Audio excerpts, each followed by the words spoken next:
Hello नमस्कार, welcome to बन मस्का। मैं कहानियों का सौदागर और आज फिर एक नया सौदा लाया हूँ कहानी के तौर पर। सौदा है तो लेन देन तो होगा ही। मैं आपको दूंगा एक कहानी और बदले में लूंगा आपसे आपका वक्त। कहानी के चलते चलते आपको एहसास तो हो ही जाएगा कि सौदा फायदे का रहा।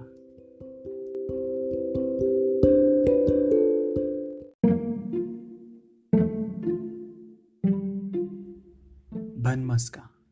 Untold Parsi stories of love, heartbreak, pain, grief, happiness, laughter, tears, and triumph. This is the non-confirming Parsi, and you are listening to Bun Maska. Kisse, Kahaaniyan, bas. Stories of a Parsi, by a Parsi, for the world to listen. चलो शुरू करिए।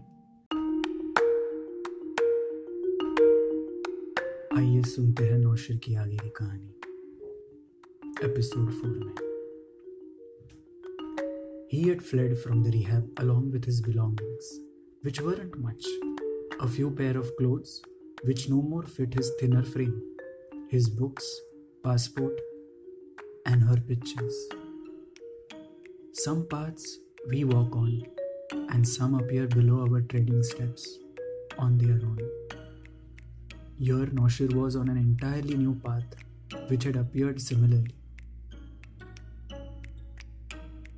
I have no idea why the hell you are with us, the chick spoke.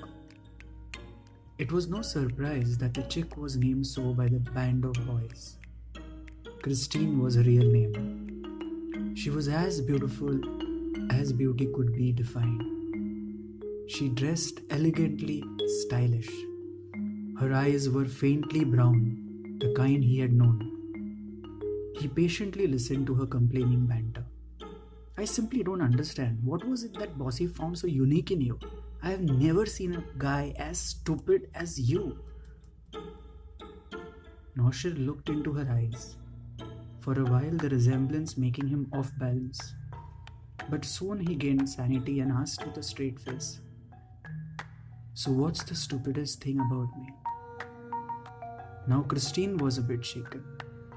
No, I mean, go ahead. Tell me, what is it in me that repels you? Tell me, Christine, he insisted. Christine simply looked in the other direction. The flight took off. Sutantu had this thing with plane journeys. He created havoc. Freak, I'm going to be killed. Damn this adventure. Damn you all. Freak, this thing is going to take us all straight to heaven. How can you be so sure? Noshir asked. Sutantu looked amused. What? I asked, how can you be so sure? Noshir repeated. Sure of what, you freaking good man? Sutantu replied. Sure that we all land up in heaven after dying. I mean, it's quite likely there isn't any hell or heaven at all. Headphones on, Anish was out of the conversation. Vasu was curiously observing the drama from a seat diagonally opposite. Christine was kind of fascinated. Take a deep breath and think of the worst thing that has ever happened to you, Noshir said with a calm and assertive tone. Are you out of your... Before Sutantu could complete his sentence, Noshir put one of his hands on his blabbering mouth and the other on his eyes. Now think. The worst thing that has ever happened to you, he said authoritatively. The flying machine was up above the clouds when Noshir slowly took off his hand from Sutantu's eyes and mouth. Freak, I want to kill that guy. He's the worst thing ever happened to me, Sutantu announced. Oblivion to the fact who he was referring to, Anish was lost in his music. He had once freaking worn my undies and passed on to me without freaking washing them. And can you believe, you freaking good man, I wore it. Yuck, freak, Sutantu said. Christine asked with disgust. That's the worst that has happened to you? Sutantu just gestured with a shrug of his shoulders. 40 minutes into the flight, everyone seemed settled. But Christine wasn't. She had met him just once, during the briefing with Bossy. Bossy, Parvez Billi Moria, her boss. Parvez wanted Noshir to be on this trip not only because of the Parsi connection, but because he believed his presence would add some texture to the show. Christine started warming up to Noshir, more out of curiosity to know what lay beneath the facade that she believed he was putting up. He removed a picture from his ethnic jhola. "This is my family," he said, handing over the picture to her. Hesitatingly, she took it. It was a black and white image, and there were almost as many people in the picture as many a colony could house. He looked into her eyes, almost hinting to ask for more. Getting uncomfortable with his gaze, she asked, "Why are you showing it to me? You wanted to know more about me, right?" He almost read her mind, she thought. He started telling her everything about him. He never knew why. She didn't resist any further.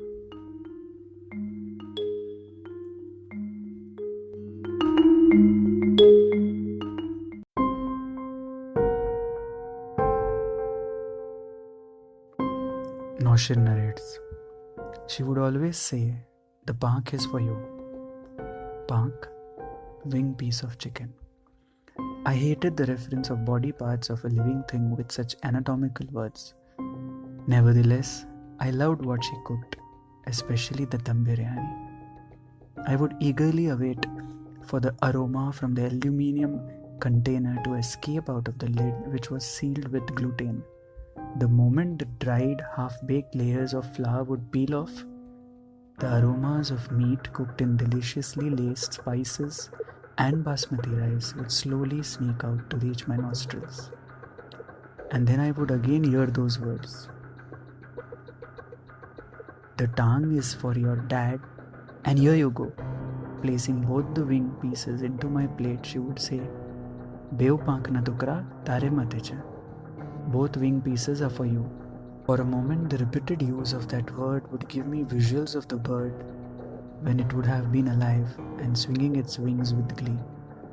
But the aromas out of my mom's cooking skills were far more tempting than my guilt. So I would happily enjoy the meal.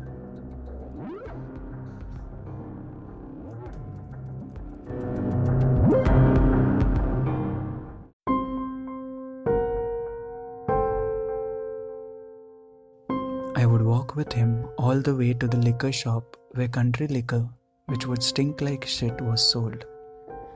Within the small shop was a hidden small room behind an equally stinky curtain made of old discarded gunny bags. I would enter in with him and sit at one of the tables while he gulped the liquid and ate peanuts. I never wondered till a particular age, why on earth did my father take me along to a filthy place like that? As a child, I was simply amused by the narrow lane through small huts which led us to this place called Madhya's den.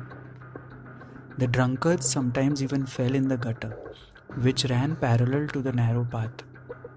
The only den I was aware of was that of a lion, and the fallen drunkards appeared to me like clowns trying to act funny. I held the same hand which had held the glass of that stinky filth, and though I wasn't exactly sure, but it felt as if I was guiding my father back home with my childlike intelligence and baby-like resilience. He was always a soft-spoken person, and during the entire journey and back from Madhya's den, he would just speak to me once, asking me if I wanted to buy something. For me, the pleasure of hearing his voice was enough for asking anything else. We lived in a suburb which was nothing less than a countryside with open fields of radish and spinach, toddy trees intermittently putting their swaying heads above the rest. Our cottage was modest in its structure as well as its interiors. We had 2 chiku, sapodilla trees, and a plenty of mango trees around. I even have faint memories of snakes passing by in the tall grass that would have grown during the rains. Our relatives lived mostly in the better part of the city. At least they believed so. But our cottage almost always was for celebrations like Navroz, the Parsi New Year. It was maybe my mom's culinary skills or my dad's large-heartedness. I couldn't make sense.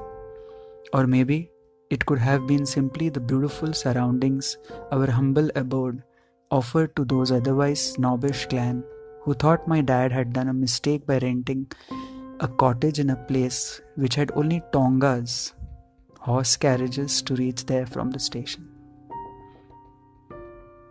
Noshir suddenly stopped. Why would have Noshir suddenly stopped speaking? Christine was wanting to know more. What is it in his childhood story that made Noshir suddenly stop? We will know in the coming episodes of Wednesdays with Bapai Mami. Keep listening to Bun Maska.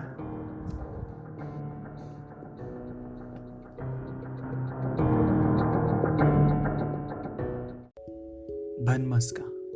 Untold Parsi stories of love, heartbreak, pain, grief, happiness, laughter, tears and triumph. This is the non-confirming Parsi and you are listening to Bun Maska. Kisse, Kahaaniyan, bas. Stories of a Parsi, by a Parsi, for the world to listen.